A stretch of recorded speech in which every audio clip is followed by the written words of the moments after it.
In a network like this, where you have a router in the middle, you would normally say there's a subnet here and there's a subnet here, and you would be correct. You would have subnet A and some mask, and subnet B and some mask, and this router would be the default gateway. Typically it's .1. And so if host Windows wanted to communicate with host Linux, then host Windows would see that by an operation that happens within the IP protocol stack, that the destination IP address is not on its local subnet, and this kicks off an ARP to the default gateway. And so those packets would go to the default gateway, and then the router would do a lookup in its routing table for the destination IP address of that packet that it just received, and it would see that it's in its routing table, and it would correctly route that packet over to the host. And so when you look at a picture like this, and I ask you, where is the first routing decision? Most people would say, well, the first routing decision happens at this first hop router, and you would, that is typically the way that someone would view a network like this. Is the way that two subnets get routed together is through a router, and that's true.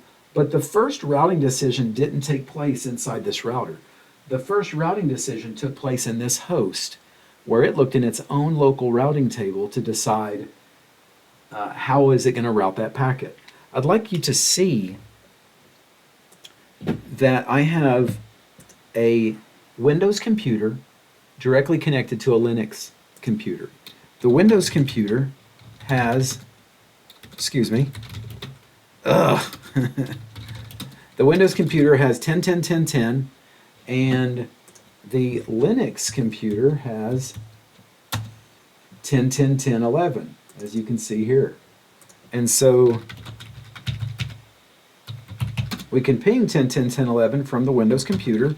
We look in the ARP cache, we see that 10.10.10.11 has a MAC address of 0050000000B00, and it's right here in the Linux computer. So we see that we're ARPing. So we're on the same broadcast domain, and so we can ping one another if we're in the same subnet. But if we change the IP address of this Windows computer to be something completely different, now we're on a different subnet.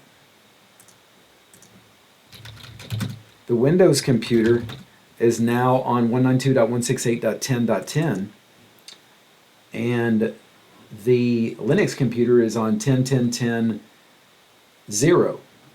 And so there's no way these can ping each other and communicate anymore without a router normally. And we're getting a transmit failed, general failure, we can't communicate. Now, we know that we have, if you don't know, you should know, now that there's a routing table in Windows, and there's a routing table in Linux. There's a routing table usually on most IP devices. And if we add a route in the Windows computer with the route add command that says, in order to get, if you want to route to 10.10.10.0, mask 255.255.255.0, send it out our own local interface, 192.168.10.10. We'll add that route. We will try to ping again. This time, we are going to see that our own local interface is telling us that it's unreachable. It's trying to deliver those packets.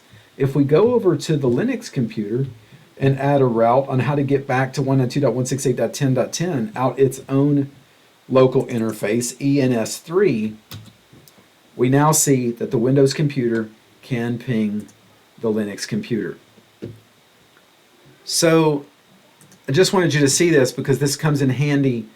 First of all, it's good to know that the first routing decision happens on the IP device that is building the packet and that is sending the packet out. It's not at the first default router on the LAN that those packets arrive at. It's in the host computer. And this is particularly useful when you have multiple interfaces, like a Wi-Fi interface or an Ethernet interface on the same computer, dual-homed or multi-homed. If it's a server that's got multiple interfaces on it, it's good to know that the first routing decision happens inside of the host. Well, I hope this was useful, and I look forward to the next time.